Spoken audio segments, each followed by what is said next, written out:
Dr. Neil. So chapter 2 is a quick overview of Australian history. The overview was interesting. It talks about the ACARA, the guys writing the new Australian curriculum, and how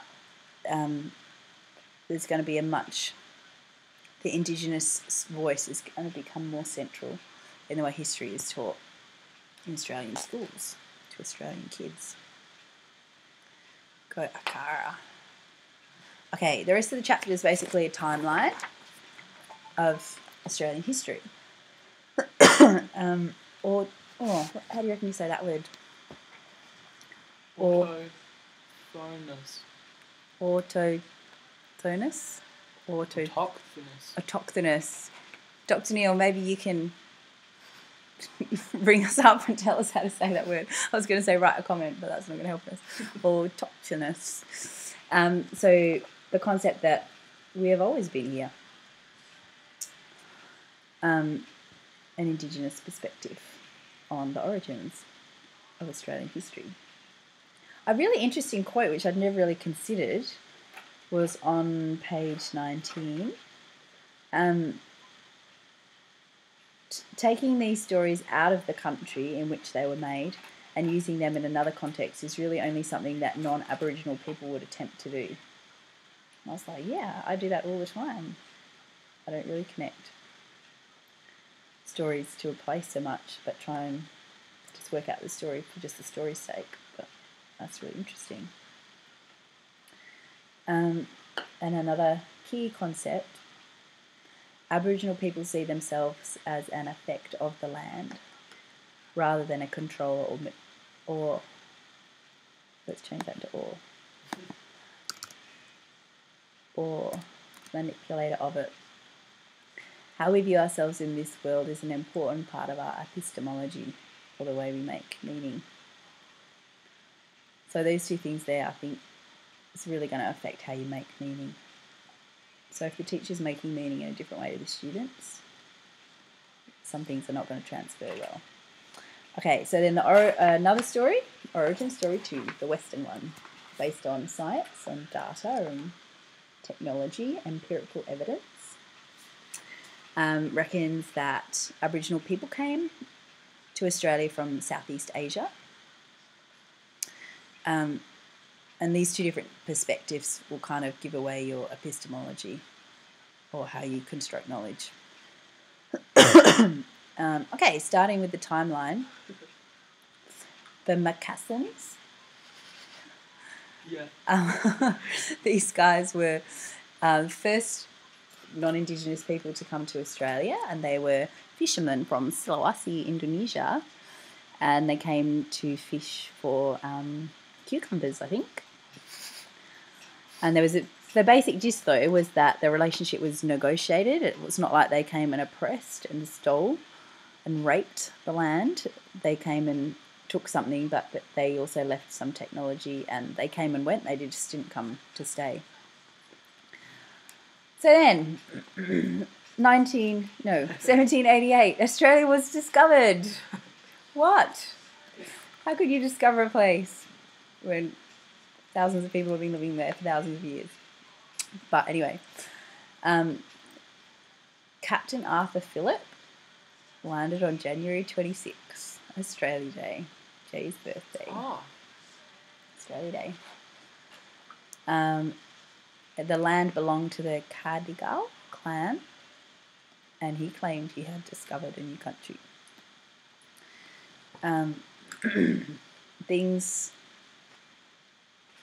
Sounds like things weren't too bad right at the start. The whiteys were told not to hurt the Aboriginal people, but once food started getting scarce,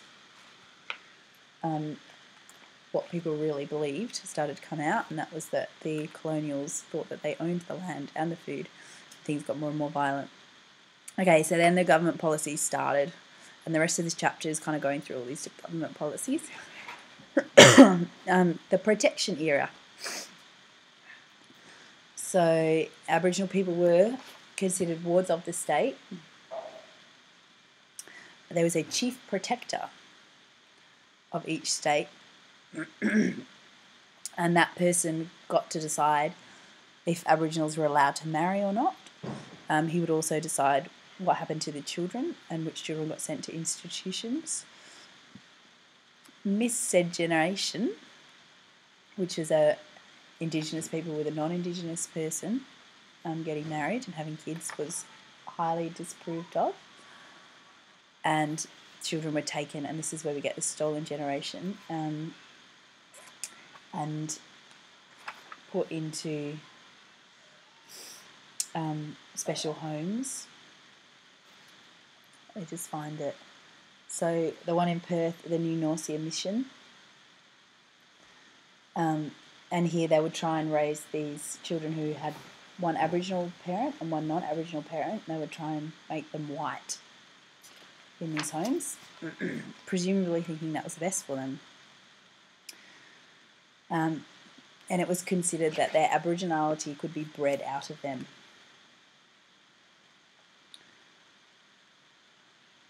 Rabbit Proof Fence was a good movie for me to watch there. The church also had an interesting role here in that the church could see that Europeans were just massacring Aboriginal people, and so they set up missions and reserves. But again, it meant moving Indigenous people off their land and putting them into these reserves where the white Christians were trying to civilise or Christianise and educate them, all under the name of protection. I find this language really difficult to even say. Like the chief protector, and how he was the one that took kids off their mums. It's just, bleh. Can't handle that language. Another bad massacre. Okay, then things in 1937, we moved to the assimilation policy, where Aboriginal people were expected to live like white people, to adopt white ways and use their language. I don't really get, then it said that children could be excluded from school simply for being Aboriginal. I don't really understand how that fits into attaining a white lifestyle. Surely the government would be wanting them to stay in school to learn white ways. Don't know. Dr. Neil, maybe you can fill us in. And this is where dog tags came in, which was if an Aboriginal person was willing to cease to be Aboriginal, whatever that means, then they could get a tag which gave them the rights of a non-Aboriginal person, which meant they were allowed to move around freely, to drink alcohol and own land, but they had to show their dog tag whenever it was asked for. So there was laws, Aboriginal Protection Laws, Aboriginal Protection Acts, which again, obviously these were protection acts, they were just controlling Aboriginal people. But I think, man, imagine being an Aboriginal person and requesting a dog tag so that you didn't have to go under those. Like, I just think, oh my goodness, like, what was that shameful, or were they proud of it, or can't imagine that. Page 30 has a cool table of all the different states and what was allowed in each state. WA comes off pretty bad. WA and Queensland were by far the worst, and they got a no in every column. State voting rights, this is for 1962, no. Marry freely, no. Control own children, no. Move freely, no. Own property freely, no. Receive award wages, no. Alcohol allowed, no. Interesting, New South Wales had the most yeses in 1962.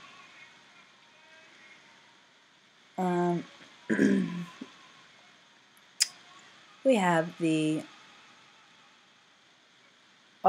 something happened in 1967, which people think it's when Aboriginals got the right to vote, but it's not. They already had the right to vote in all states except WA and Queensland. But it was a bit complicated when and where, and it was a bit controversial when Aboriginals got to vote, and heaps of them didn't even know about voting, so they didn't vote anyway. But there's a big thing here that explains that a bit better. Gough Whitlam, yay! Well, I didn't know it was pro Gough Whitlam until I read Dr. Neil. So, Dr. Neil, I hope you're not biased. So, what did Gough Whitlam do? He's a socialist. Oh my God! There he is, sitting on the lawn at the Tent Embassy with Aboriginal people on page 32. That's him. Look, down on the earth with the people. What a good bloke. But before Gough Whitlam, we had the Wave Hill Walk-Off, where some Gurindji people were not getting paid the same, and they were also getting really pissed off with the way colonials were treating their women. And so they walked off their jobs, and they lost their jobs, basically, wanting their basic rights to get paid the same as everyone else. But it did start a big ruckus in Australian society. So good on you, Vincent Lingiari and the Gurindji. Then we had the Tent Embassy in 1972, where everyone camped out the front of Parliament House in Canberra, demanding Indigenous rights.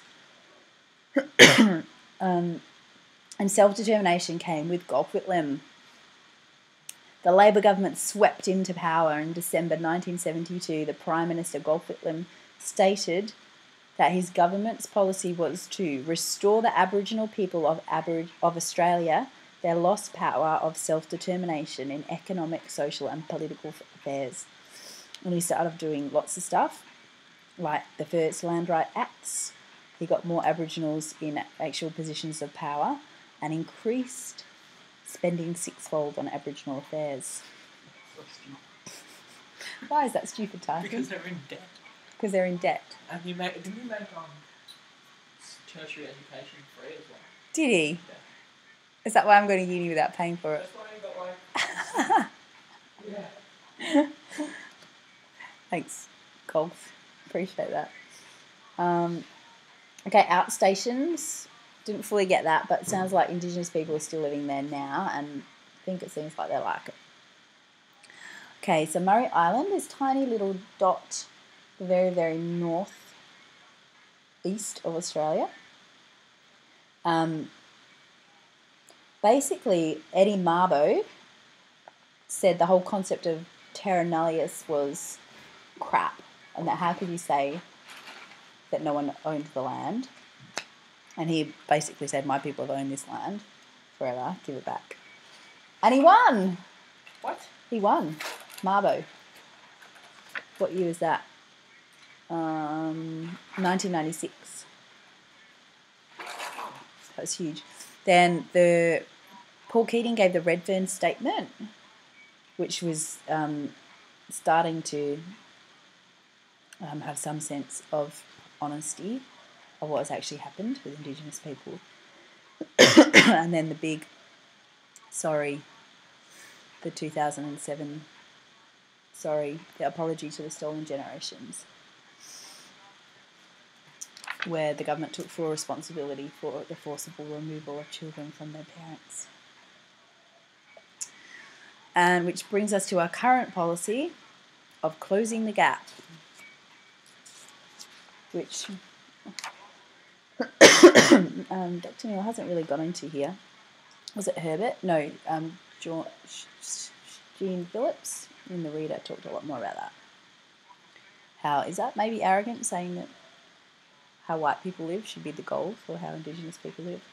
Maybe. Anyway, Dr. Neil says, it is not so much a question of closing the gap of achievement, rather the focus needs to be on mending the relationship in the context of history. So mending the relationship rather than closing the gap. Final thoughts?